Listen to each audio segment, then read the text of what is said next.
奥奎尼娜的首都乌尔雷姆角落里有一家老酒馆，一个身着破旧长袍的男人走进了这里。他身材魁梧，气质不凡，很容易引起普通人的注意。男人径直朝酒保走去。莫尔格斯·科尔沃特第413号正在擦拭酒杯的酒保听到这低沉的声音，动作停了下来。他从柜子里拿出一瓶沉甸甸的酒，放在男人面前。阿纳托尔旅店2楼404房，在递过来的酒瓶底下有一张紫色的票券，这正是男子一直在追查的非法竞技场入场券。有了它，男子就能突袭非法竞技场总部。这漫长的追查终于要结束了，都怪那些捣乱的人才花这么长时间。埃克萨奇调整长袍兜帽，往下拉了拉，虽然不舒服，那么就这样吧。酒保对埃克萨奇的告别满不在乎，又开始擦酒杯。埃克萨奇把票券放进口袋，朝门口走去。这时角落里那个安慰朋友的女子站了起来，她朋友似乎走了。埃克萨奇察觉她在盯着我看，她是敌人吗？这女子一口气喝完剩下的啤酒，轻快地朝我走来，别动。与此同时，女子已经走到了埃克萨奇跟前，距离他的脸只有几英寸远。她的黑眸迅速地打量着他，她和我一样拉下兜帽，遮住鼻子以下部位，只能看到精心编好的蓝紫色头发。就在这时，女子伸出了手，埃克萨奇正要把手伸向剑柄，女子接下来的话让他停住了动作。那是假的。沉默了片刻后，埃克萨奇问道，什么？那是假的，入场券是假的。听明白了他的话，埃克萨奇的目光转向了酒保，他的眼神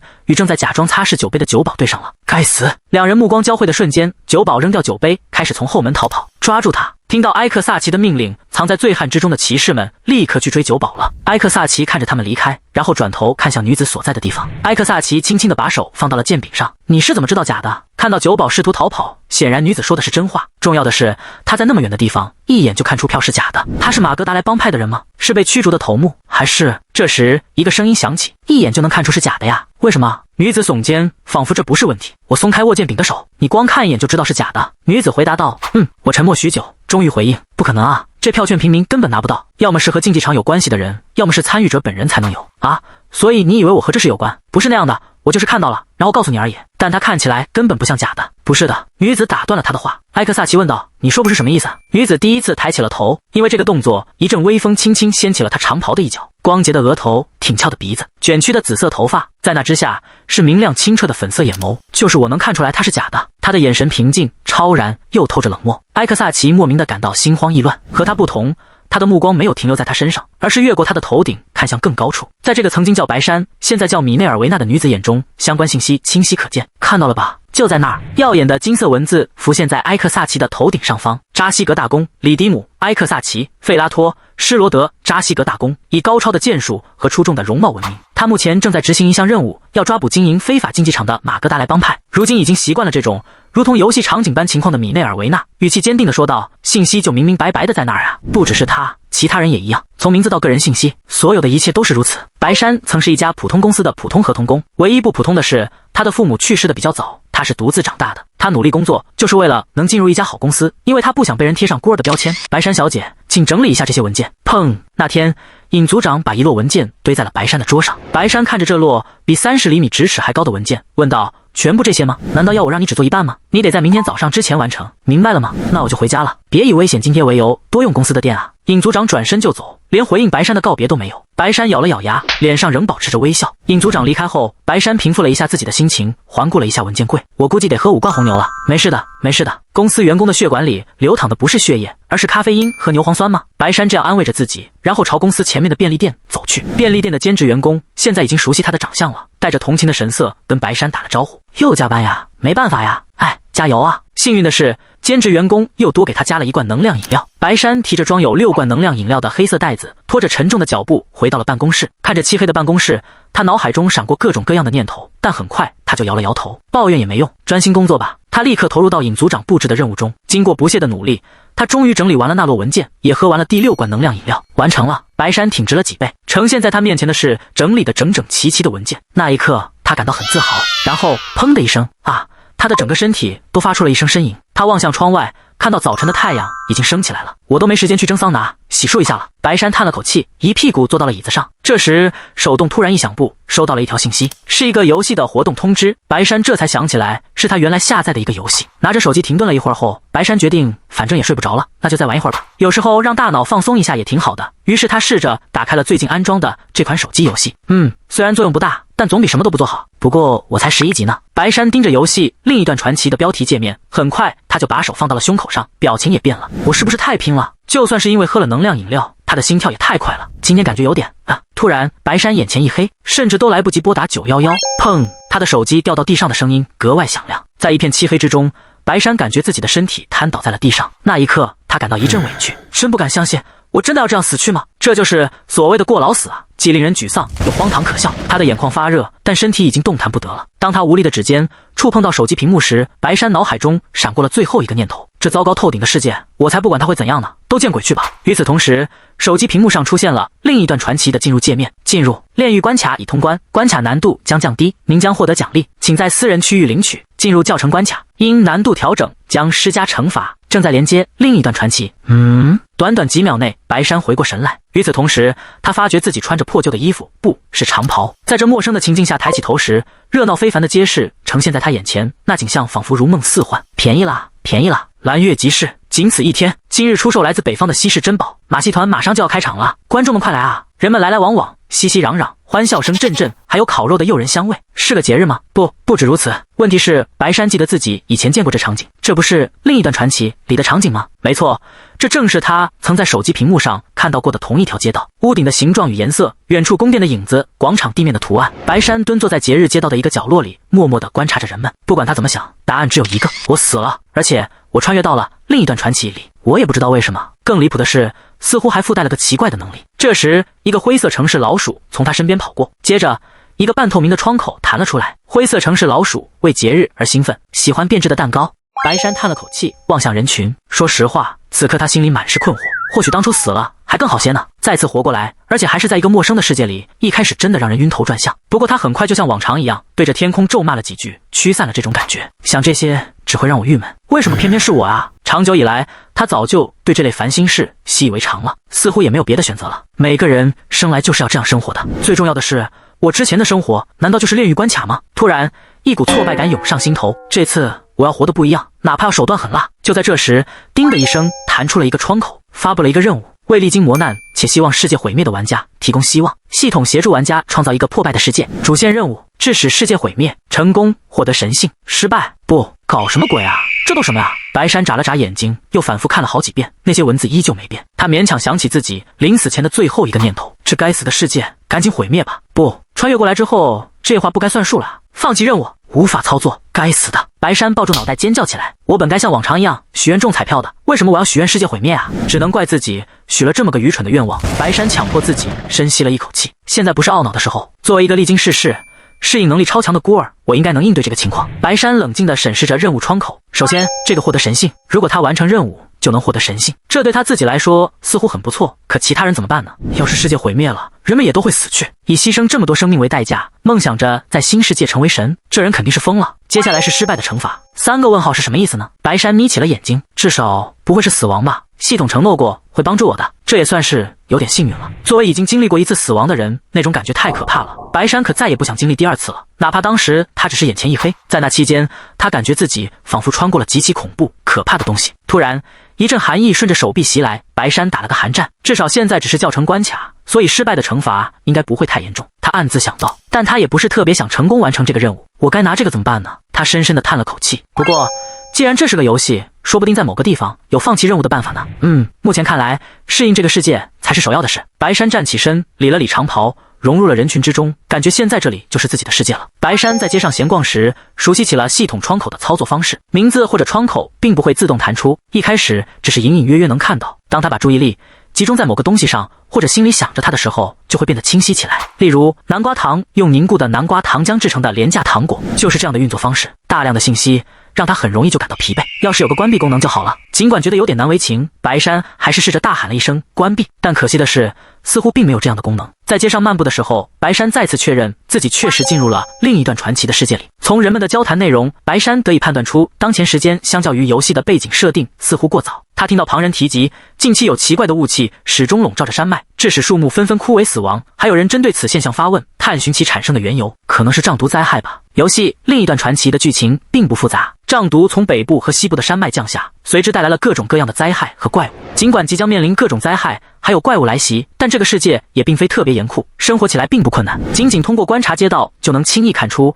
这是一个高度繁荣的社会。而且即便游戏正式开始后，这种氛围也不会有太大变化。所以结论是什么呢？那些怪物就交给主角去对付吧，我就利用自己的能力去钻空子或者避开那些情况。白山环顾四周后，心满意足地笑了。随后一个任务窗口弹出，显示有个任务是往南瓜糖里下毒，若任务成功可获得80金币，失败也没有相应惩罚。开什么玩笑，给这么点金币，那个还是做其他任务吧。系统马上又弹出一个信息窗口，黑色城市老鼠琪琪携带着强力传染病病菌，任务要求是将琪琪身上的病原体散播到伊尔姆的首都各个地方，若成功可获得71000金币，失败则没有相应惩罚。哦，真是的，看起来系统知道我连找个睡觉的地方的钱都不够呢。确实，这就是问题所在。白山身无分文，时间已经不早了，节日也接近尾声，周围的人越来越少了，我现在真的不能找不到睡觉的地方啊！白山焦虑地咬着指甲。就在这时，事情有了变化，原来这就是波本洛克备忘录啊！一个清晰而有力的声音在他耳边回荡，那声音就好像是一位技艺高超的演说家在讲话。白山不由自主地把头转向声音的来源，声音似乎来自一个复古集市，那里有人正在柜台上查看一本书，这签名肯定是波本洛克的。那个人穿着一件灰色长袍，看不清脸，但有银色的头发从袍下露出来。白山一看到这个人，或者更确切地说，一看到浮在这个女人头顶上那华丽的金色文字，就惊讶地张大了嘴巴。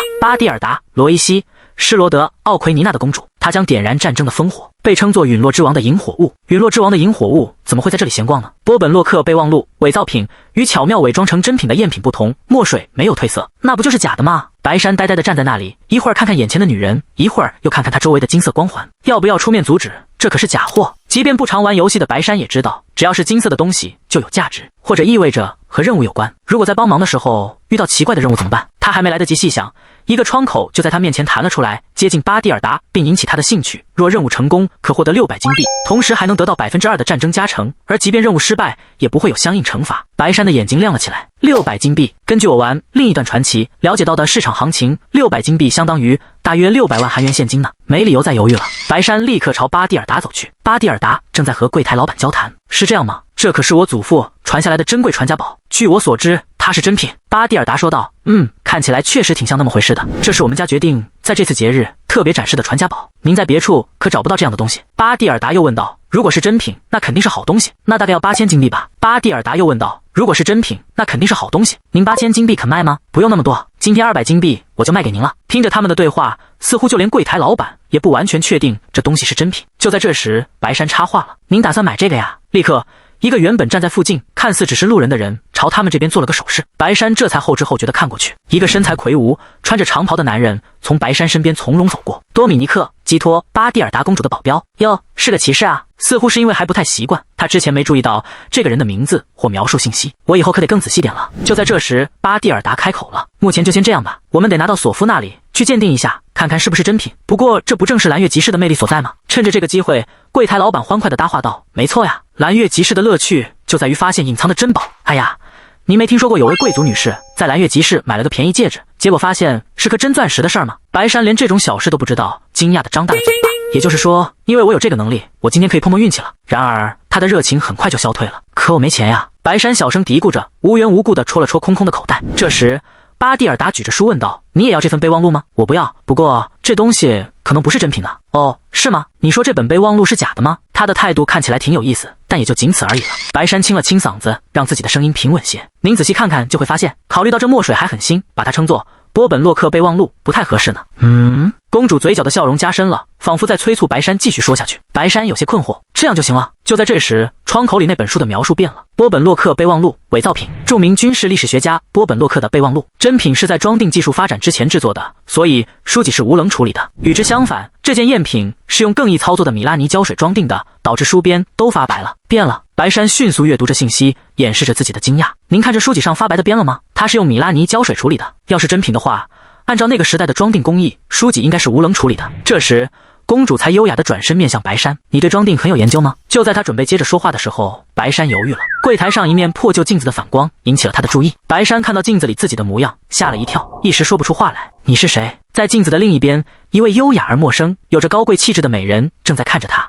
白皙透明的肌肤，格外清冷的眼眸，光洁的额头上方是弯弯的细眉，还有黑色的文字在他头顶上闪烁着。米内尔维纳·勒托尔，白山将会导致世界毁灭的使徒，占据了失去主人的米内尔维纳·勒托尔的身体。他戒备心很强。白山的脑子一片空白，那些文字开始变化。米内尔维纳·勒托儿，白山，你正在看着自己，你极其惊讶。白山的表情变得僵硬，我也能观察自己啊，感觉比预想的还要糟糕。白山暗自嘀咕着。就在这时，公主喊了白山一声：“走神了呀？是不是发现了什么有趣的东西？”白山赶忙又看了看柜台，他眼珠一转，系统弹窗像棋盘棋子一样浮了上来。祖母的长笛，音加祖母的长笛，只有用力吹的时候才会发生。烟斗狂想曲，一枚被诅咒的戒指会消耗佩戴者的生命力。这是一个系统弹窗，引起了他的注意。发廊装饰弹工艺品，工匠帕维拉的杰作，全大陆仅有50件，就是这个。白山眼前一亮，他装饰着五彩的发廊，看起来绚丽，却又透着几分质朴。白山留意着店主好奇的目光。对不起，请到这边一会儿。离开店主的视线后，白山小声对公主说道：“这但是工匠帕维拉的作品呢。”公主似乎吃了一惊，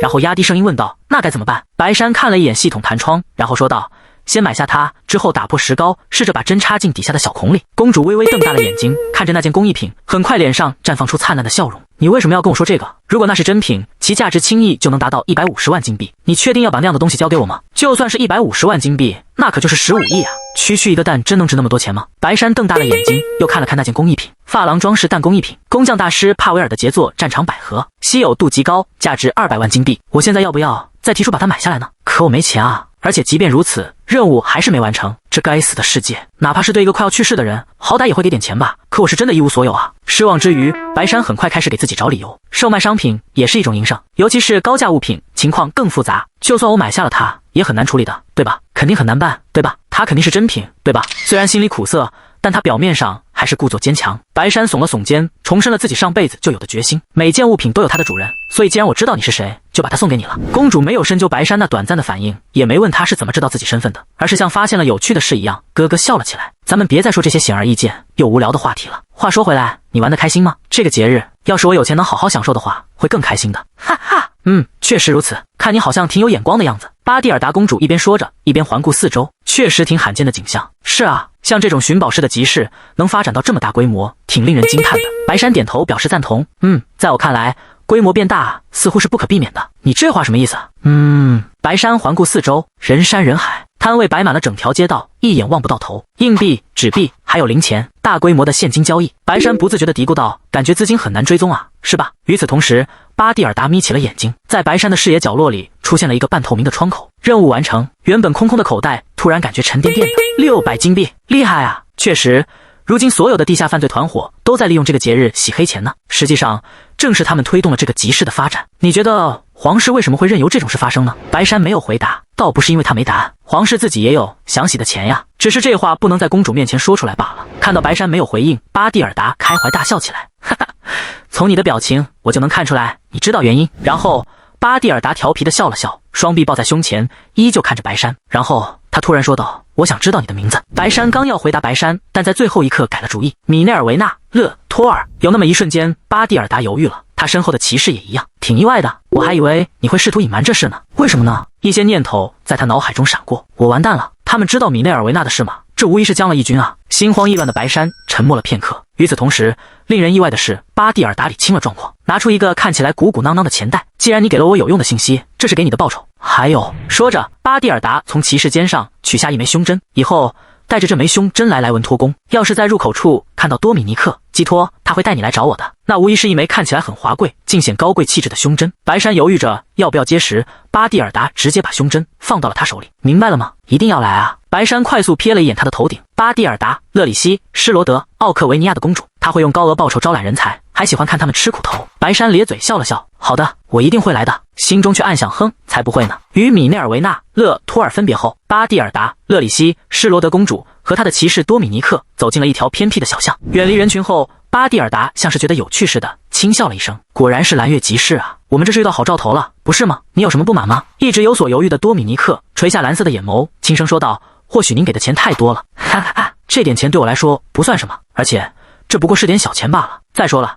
既然是和莱文托有关的事，我就全当是为可能建立的人脉欠了笔债吧。”这时，多米尼克不知从哪摸出一根针，插入工艺品底部，刹那间，两人惊得瞠目结舌。只见蛋形工艺品展开成4片，内中现役金镶钻石的百合花雕塑，其茎缓缓旋转，发出轻柔乐声。巴蒂尔达一直等到乐声停止，才开口说话：“是真品。”哈哈，哎呀呀，看来我是撞大运了。就算往少了算，这也值大概169万金币，对吧？一直强忍着笑意的巴蒂尔达放声大笑起来，笑得直捂肚子。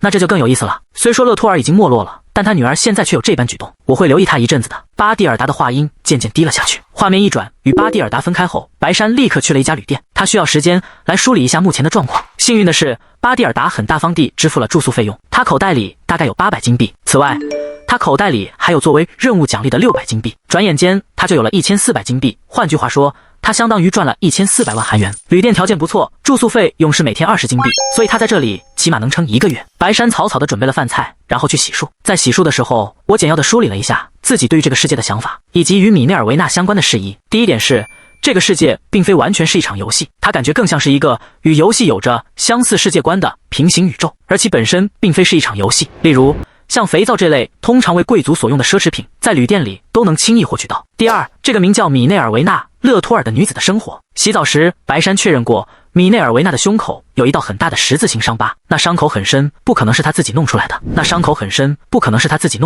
这会是谁干的呢？说实话，这是最让白山担心的事。这伤口是谁造成的？为什么要这么做？当时就没人阻止吗？米内尔维纳没有家人吗？他为什么独自一人待在都城？还有，巴蒂尔达是如何认出米内尔维纳的？第三，白山只具备读取状态信息的能力，换句话说，他并没有像物品栏、窗口之类的能力。没关系，仅拥有读取信息的能力就已经很有优势了。凭借这种能力，我绝对能发大财。我会逐渐收集有关米内尔维纳的信息，但从明天开始的当务之急是，我需要利用系统窗口来找一份工作。第二天，白山沿着街道走去，没过多久，他就看到了一座坚固的房子，房前有人在排队，一个医师住所。白山停下了脚步，运气真好，没必要进屋了。人们在医生家门前排着队，他们头顶上的文字一个接一个的出现了。莉迪亚发烧了，用巴尔布托草和生姜煮水喝会有效果。卡利普手指有刺痛感，原以为是被植物扎了，其实是被西部蛇咬了。西部蛇，一种均匀分布在奥奎尼纳北部地区的蛇，其毒性似乎太弱，不足以造成世界末日那般的后果。信息窗口似乎终究还是会受我的想法影响，它会显示我好奇的或者事先就会好奇的内容，就像它自动识别出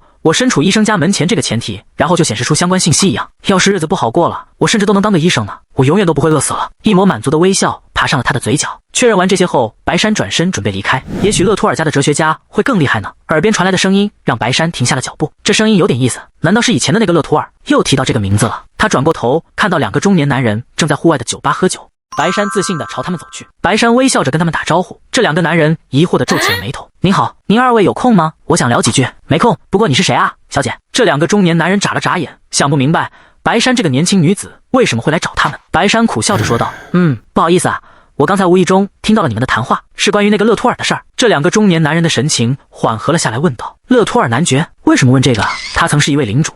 我挺好奇的，给我们来这儿最贵的开胃菜吧。白山对送啤酒过来的服务生说道，意思是吃完开胃菜就走。那个中年男人似乎明白了，轻声笑了起来。没什么是我不能告诉你的，你怎么会不知道勒托尔男爵呢？另一个中年男人问道，我从小生活环境比较封闭，对外面的世界不太了解，所以有时候我会像老师一样的人请教，边请教边学习。他话说得很流畅，态度诚恳，长辈很难责备这样的年轻人。哈哈，不管怎么说，关于勒托尔，中年男人喝了一口啤酒，开始讲起了故事。从前，在勒托尔家族里有一位贤者，据说那位贤者能洞悉一切，无所不知。然而，那位贤者毕竟也是凡人，随着死亡临近，他留下了一份遗嘱，说总有一天勒托尔家族会再次出现一位贤者。所以，勒托尔侯爵和王室达成了一项协议，王室会在经济上支持侯爵，作为交换，等贤者诞生后，侯爵要把新招募的人员交给王室。然而，尽管付出了诸多努力，那位贤者却始终未曾出现，所以几年前王室停止了对侯爵的支持。新任侯爵激烈反抗，但无济于事，结果侯爵受此打击去世了，侯爵夫人也不知去向了。白山的目光变得锐利起来。没有子女吗？如果我没记错的话，他们有一个女儿，但我好奇她现在是否安好。而那个私生女就在这儿呢。白山狡黠地笑了笑，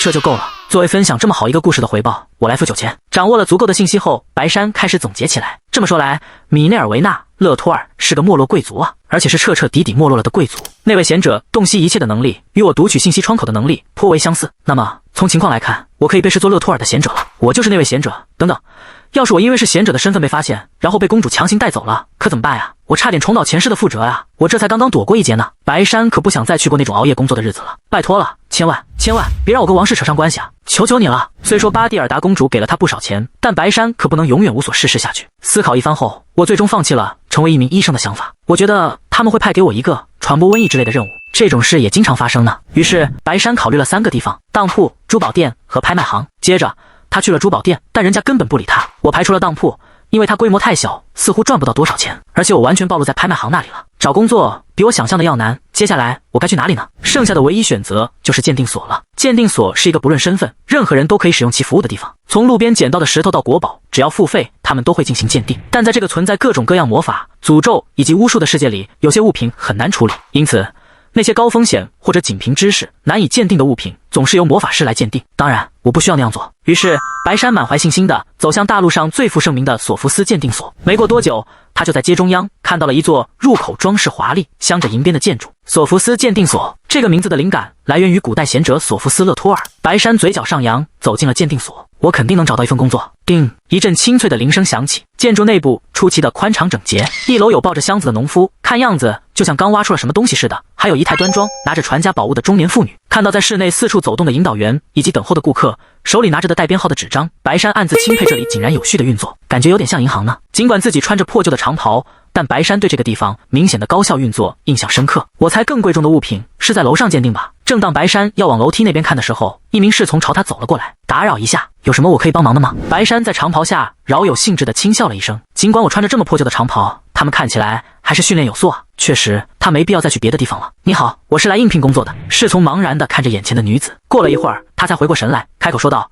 我们鉴定所招聘新鉴定师的时间已经过了。通常情况下，你们确实会把这些都写清楚，不过你们还是会通过特殊招聘或者推荐来招人，不是吗？虽说这话不完全准确，但也不该对刚认识的人这么说。侍从这么想着，从上到下打量了白山一番。一件破旧的长袍，然而兜帽之下有几缕闪亮的深紫色头发，他神态自信，没有平民在受到礼貌对待时常有的那种谄媚之态。正常来说，我应该马上把你打发走，但是侍从犹豫了，不知怎的，他觉得不应该把他拒之门外。这时女子轻轻拍了拍他的肩膀，就像掸去灰尘一样。你穿的挺讲究的呀，是普鲁伊格工坊定制的吧？你家里养了条小狗，你该戒烟了。你怎么知道的？侍从惊讶地看着女子，而她只是在兜帽下狡黠地笑了笑。最后，侍从轻轻叹了口气，这个女人是怎么回事？这太不正常了，我得通知工会副会长伊丽丝·巴雷特，索福斯鉴定所的副会长。她是个美人，金色的短发垂在脖子周围，有着一双锐利的沙色眼睛。这时，推开伊丽丝办公室门的侍从说道：有人来说想应聘鉴定师这份工作，我们招聘新员工的期限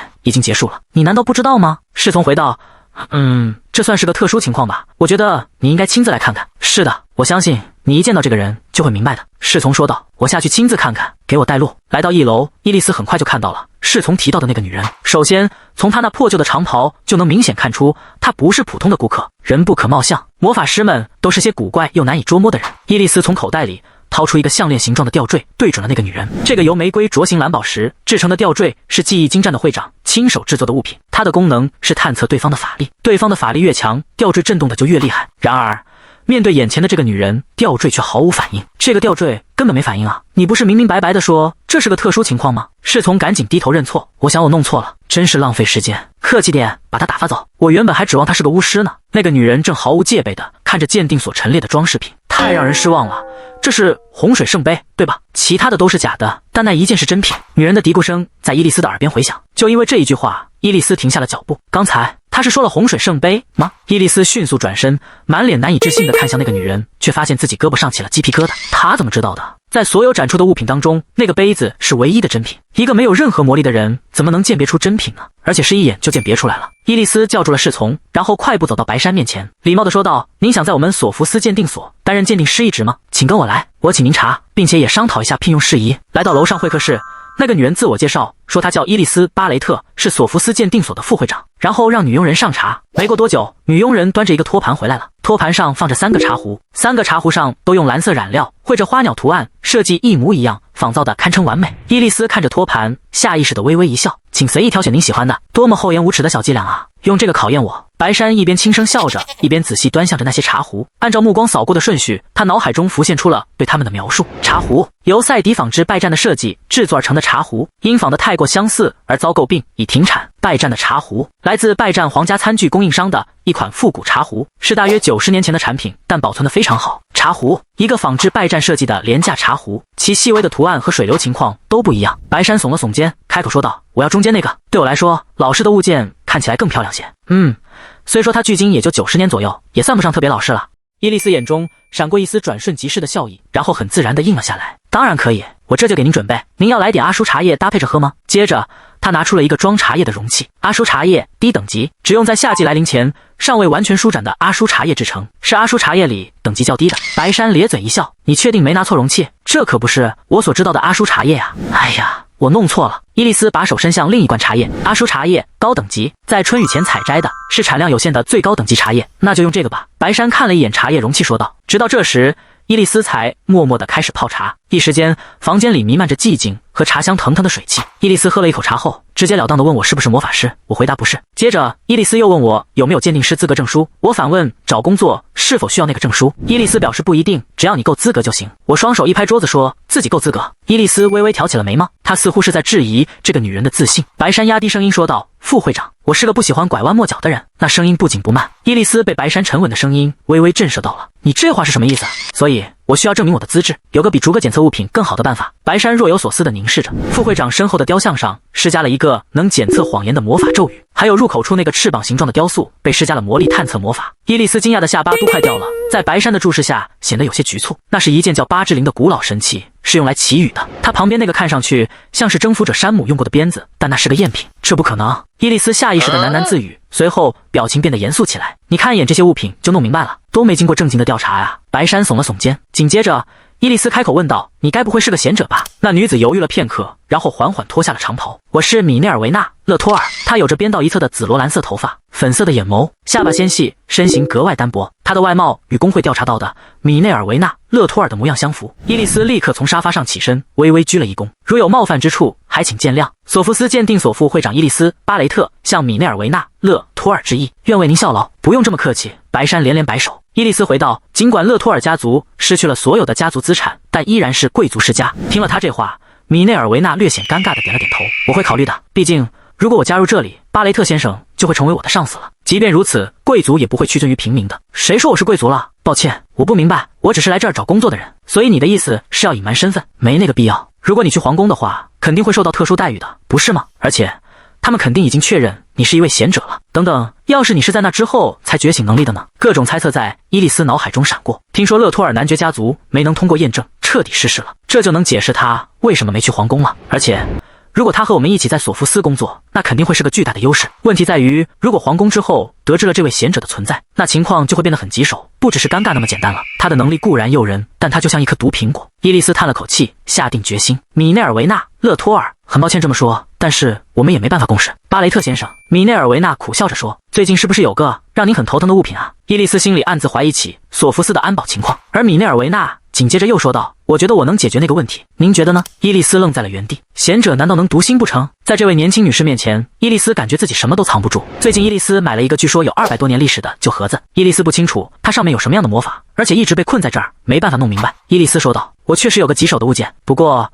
你是想用解决这个问题来换取一份工作吗？”“是的，没错。”白山回答道。伊丽丝紧紧握住了手，这是一个王宫可能会盯着的潜在危险因素，但在诸多风险之中，有这位传说中的勒托尔家的贤者，就连工会会长都一直念叨着想见他一面。让伊丽丝结束犹豫的是米内尔维娜的这句话：“那个箱子您花了挺高的价钱买回来的，对吧？”伊丽丝心头一震，您得挽回损失呀，因为您是副会长吗？终于下定决心，伊丽丝点了点头，明白了。如果你能成功鉴定那个物品，我就聘请你做鉴定师。在前往那个棘手箱子所在之处前，伊丽丝递给白山一个眼罩。从现在起，我们要进入索福斯的绝密区域了。出于安全考虑，请戴上这个。白山平静地戴上了眼罩，随后他似乎有点惊讶。哦，我看不到那个窗口。尽管他睁着眼睛，却想不到任何相关的解释，至少应该出现像眼罩之类的提示才对。这真的是依赖视觉的能力吗？白山正想着，伊丽丝又递给他一根绳子，抓住这个，跟着我走到楼梯那儿，我会告诉你的。伊丽丝在前面带路，白山跟在后面。从他们走的路线来看，似乎是在往地下走。走了好一会儿，伊丽丝终于停了下来。你可以摘下眼罩了。白山摘下眼罩，看到眼前是一个方形的空间，空间不是很宽敞，大概有3-4平大小。透过一扇玻璃窗，白山和伊丽丝能看到里面的空间。那是个很奇特的房间，仿佛就是为了存放某样东西而设的。房间的每个角落都坐着一个身着长袍的人，而房间中央令人惊讶的是，有一个悬浮着的箱子，可怕的箱子，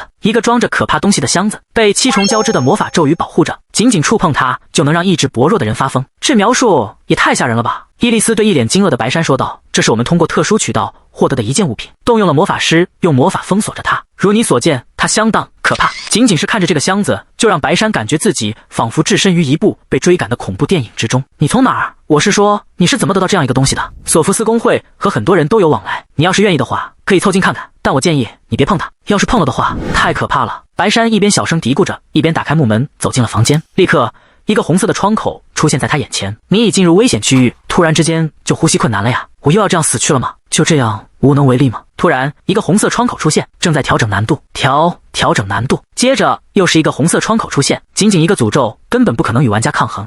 怎么回事？红色窗口又继续出现，危险已被消除，我又能呼吸了。伊利跑过来问道：“米内尔维纳女士，你还好吗？”白山若无其事地说道：“是的，我只是有那么一会儿喘不过气来。”白山继续若无其事地朝箱子走去，箱子静静地待在那儿，透着不祥的气息。他的描述并没有什么变化。白山微微一笑：“我的想法，我的意图似乎会影响他的描述。那么这样会如何呢？”白山把注意力集中在箱子不祥的描述上。又一个信息窗口弹了出来：怨灵王的宝珠，提格里斯·科隆索斯的宝珠。他是鲁地的末代国王，被天后女神遗弃后，他被瘟疫和疯狂的诅咒缠身，将其埋入地下，会导致这片土地枯萎死亡。果然如此，白山的嘴角泛起了一丝笑意。不过说真的，每句话都透着不祥啊。就在这时，伊丽丝在房间外问道：“怎么样？难度和你预想的一样大吗？”白山这才后知后觉地点了点头：“是怨灵王的宝珠。”伊丽丝瞪大了眼睛：“是真的吗？”突然，白山面前又弹出一个信息窗口：将怨灵王的宝珠埋于都城以污染土地，若成功可获113000金币，失败则无相应后果。此举会导致女神们舍弃此地。啊，这该死的毁灭任务！但是白山没理会信息窗口，继续说道：“是真的，持有它的人会受到众神诅咒，继而发疯，所以千万别随便碰它。虽说不太可能，但也别想着把它随便埋在什么地方。那你知道他被施加了什么样的魔法吗？”伊丽丝急切地问道。